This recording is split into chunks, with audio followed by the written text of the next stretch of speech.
इस बार big boss के season 14 में एक ऐसा टिकटॉक का स्टार नजर आने वाला है जिसको देखकर आप डेफिनेटली शॉक हो जाएंगे। कौन से वो स्टार है टिकटॉक के, चलिए आपको बताते हैं।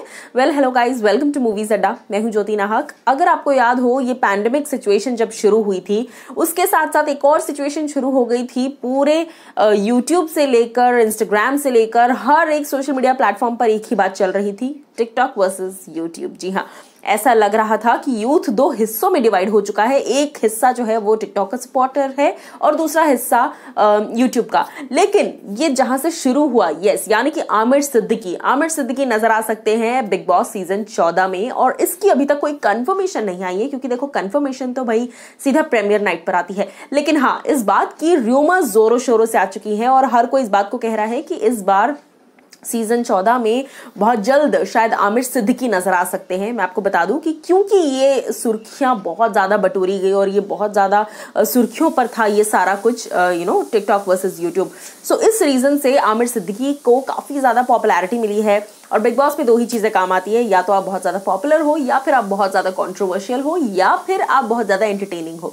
सो डेफिनेटली कंट्रोवर्शियल तो रहे हैं आमिर सिद्दीकी, जिस रीजन से उनका नाम सामने आ रहा है बिग बॉस सीजन 14 के लिए। सो देखना ये होगा कि क्या सच में उनको बिग बॉस की टीम ने अप्रोच किया है। अगर हाँ, तो क्या उन्होंने हाँ की है बिग बॉस में आने के लिए। लेकिन आप लोग क्या आमिर सिद्दीकी को बिग बॉस में देखना चाहेंगे, हाँ या ना, ये आप मुझे कॉमेंट सेक्शन में जरूर बताइए। दिस इज ज्योति नाहक साइनिंग ऑफ।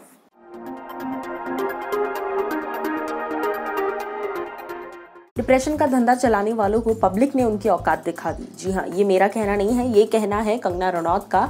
किस एक्ट्रेस पर डिग लिया है कंगना ने, चलिए आपको बताते हैं। Well hello guys, welcome to movies Adda. मैं हूं ज्योति नाहक। बता दूं आपको कि कंगना रनौत ने हाल ही में दीपिका पादुकोण पर डिग करते हुए सीरीज ऑफ ट्वीट्स किए हैं। जी हाँ, मैं आपको बता दूं कि अगर आपको याद हो, जिस वक्त सुशांत सिंह राजपूत की खबर आई थी और डिप्रेशन की थ्योरी आग की तरह वायरल कर दी गई थी बॉलीवुड के जरिए, ऐसे में दीपिका पादुकोण ने भी कोई कसर नहीं छोड़ी और नेक्स्ट डे से ही लगातार उन्होंने डिप्रेशन को लेकर तमाम कोड्स डालने शुरू कर दिए। Repeat after me, depression is a serious illness, repeat after me, depression can not be taken lightly, इस तरह के ब्ला ब्ला ब्ला स्टेटमेंट्स उन्होंने डालना शुरू कर दिए।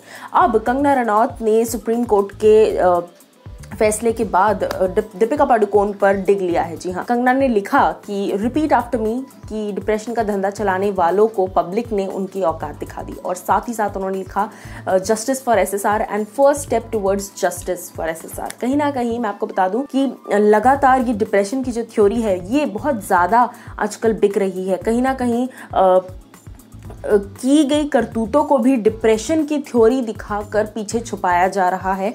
और इसी चीज पर लिखते हुए आगे कंगना ने ये भी लिखा कि जब दीपिका पादुकोण सामने आई 10 साल बाद और कहा कि मुझे डिप्रेशन है, 10 साल पहले हुए किसी ब्रेकअप के बाद उन्हें all of a sudden depression आ गया, तो सभी ने उनको बिलीव किया और हम भी उन्हें बिलीव करते हैं। लेकिन जब मेरे और सुशांत जैसे लोग कहते हैं कि हम बिल्कुल ठीक हैं, हम डिप्रेशन में नहीं हैं, हम पागल नहीं हैं, तो कोई हमारी बात क्यों नहीं मानता, तो फिर हम पे भी ट्रस्ट करो ना। तो ये बात कहीं ना कहीं बिल्कुल जायज़ और बिल्कुल सच है। कंगना का कहना है कि 10 साल पहले हुए ब्रेकअप के बाद अगर दीपिका डिप्रेस हो सकती हैं, तो फिर अगर आप उनकी बात मान सकते हैं तो फिर हमारी बात भी माननी चाहिए। हम पर मेंटल इलनेस और हम पर स्किज़ोफ्रेनिया और हम पर डिप्रेशन ये थोपा क्यों जाता है, हम पर थोपिए मत। अगर हम कह रहे हैं, अगर मैं कह रही हूँ कि मैं डिप्रेस नहीं हूँ, और अगर सुशांत की फैमिली कह रही है कि सुशांत कभी डिप्रेस नहीं थे, उनके फ्रेंड्स कह रहे हैं कि वो कभी डिप्रेस नहीं थे, तो फिर इंडस्ट्री क्यों ये दिखा रही है कि सुशांत अकेले थे और डिप्रेशन में थे। अब आप लोग इस पर क्या कुछ कहना चाहेंगे, आप मुझे बताइए। लेकिन मैं कंगना की बातों से 100% सहमत हूँ।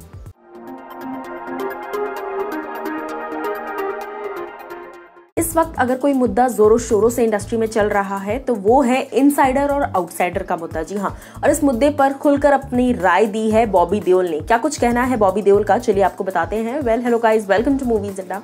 मैं हूं ज्योति नाहक।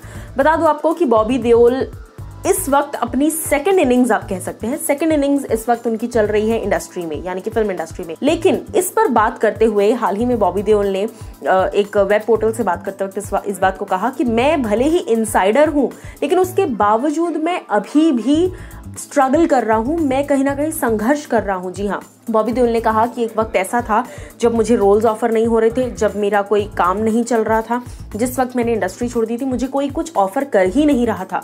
वो पॉइंट ऑफ टाइम पे मैंने सिर्फ और सिर्फ शराब को अपना सहारा बना लिया था और मैं सिर्फ शराब पीता था, क्योंकि मुझे ऐसा लगता था मुझे कोई काम कोई ऑफर करने ही नहीं वाला।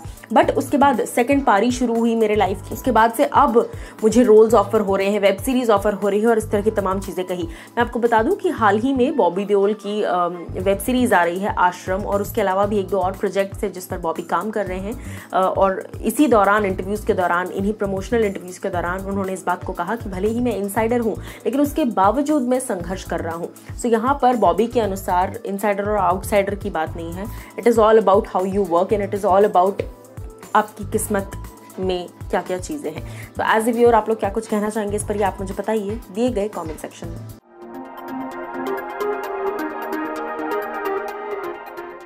सुशांत सिंह राजपूत और सारा अली खान के रिश्ते के बारे में आज बातें खुलकर सामने आई हैं और ऐसे में कंगना रनौत ने इनके रिश्ते पर क्या कुछ कहा है और इन जनरल स्टार किड्स पर क्या कुछ बातें कही हैं, चलिए आपको मैं बताती हूँ इस वीडियो में। लेकिन उससे पहले आप सब्सक्राइब करना ना भूलें हमारे चैनल मूवीज अड्डा को। वेल हेलो गाइज, मैं हूँ ज्योति नाहक। बता दूं आपको कि सुशांत सिंह राजपूत के फ्रेंड सैमुअल होइकिप ने एक पोस्ट जारी किया जहां पर उन्होंने बताया कि किस तरीके से Sushant and Sara were madly in love, they used to respect each other, काफी रिस्पेक्ट थी एक दूसरे को लेकर। और सिर्फ इतना ही नहीं, उन्होंने ये भी कहा कि किस तरीके से सोन चिरैया के फ्लॉप होने के बाद सारा अली खान ने बॉलीवुड माफिया के प्रेशर की वजह से सुशांत सिंह राजपूत से ब्रेकअप कर लिया। अब मैं आपको बताऊं कि कंगना रनौत ने हाल ही में इस बात को कहा कि स्टार किड्स और या ये जो नेपोटिज्म किड्स हैं ये ऐसा क्यों करते हैं, क्यों वल्नरेबल जो एक्टर्स होते हैं, क्यों वल्नरेबल जो आउटसाइडर्स होते हैं उनके साथ दोस्ती करते हैं एक फिल्म के दौरान और फिर उनके साथ अटैच हो जाते हैं और फिर ऑल ऑफ अ सडन अगर कोई एक फिल्म फ्लॉप हो जाए तो आप उसको छोड़कर चले जाते हो। बिकॉज इसी तरह की कोई चीज़ मेरे और ऋतिक रोशन के साथ हुई थी। बिकॉज मुझे अच्छे से पता है कि जो भी मेरे और ऋतिक रोशन के बीच में था उस दौरान वो सब जेन्युइन था। फिर मुझे नहीं पता कि ऑल ऑफ अ सडन ऐसा क्या हुआ कि ऋतिक का माइंड डाइवर्ट हो गया, उसका माइंड चेंज हो गया और ये सारी चीज़ें हो गई। तो कहीं ना कहीं सारा अली खान की फैमिली यानी कि उनकी मॉम ने भी उन्हें उतना ही इक्वली प्रेशर किया, उनकी मॉम ने भी उन्हें इक्वली उतना ही ज़्यादा बार बार कहा कि तुम्हें सुशांत के साथ रिलेशनशिप में रहने की ज़रूरत नहीं है। और इस तरह की सारी चीज़ें कंगना रनौत ने कही। उन्होंने कहा कि क्यों नेपोटिज्म के ये जो किड्स हैं, क्यों ये स्टार किड्स जो है ये हम जैसे वल्नरेबल आर्टिस्ट्स को, वल्नरेबल एक्टर्स को एक इमोशनल स्पेस देते हैं और फिर यूं छोड़कर चले जाते हैं। साथ ही साथ उन्होंने ये भी कहा कि नो डाउट कि क्यों इस तरीके से ऑल ऑफ अ सडन छूटे जाने पर क्यों वो एक ऐसी वल्चरस लाइफ में धंस गया, ऐसी वल्चरस लाइफ की तरफ अट्रैक्ट हो गया, क्योंकि उसको प्यार की जरूरत थी। इसीलिए वो उसके बाद, उस रिश्ते के खत्म होने के बाद, इसीलिए वो ऐसे रिश्ते में चला गया। और ऐसे रिश्ते से ऑब्वियसली उनका कहना है कि रिया चक्रवर्ती के साथ रिश्ते में चले गए because he was that much vulnerable for a relationship. अब आप लोग मुझे बताइए कॉमेंट सेक्शन में कि आप लोग कितना सहमत है इन सभी बातों से।